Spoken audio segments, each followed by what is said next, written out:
With UpKeep, you can digitize and document your lockout tagout procedure. For machinery that requires lockout tagout for maintenance, enable the check-in check-out module in UpKeep. This module functions the same as lockout tagout. With the module enabled, you can add procedures for shutting down machinery and starting it back up.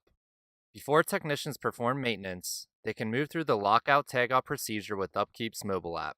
They can also add notes regarding the reason for the lockout tagout. When they do this, the asset is marked as unavailable. The asset can also be marked as non-operational if your organization tracks downtime. When maintenance is finished, technicians can mark the asset as available again and move through the startup procedure.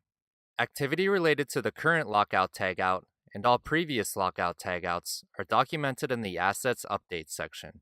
If you're interested in tracking lockout tagout procedures in your CMMS, sign up for a free UpKeep account and upgrade to a Business Plus plan.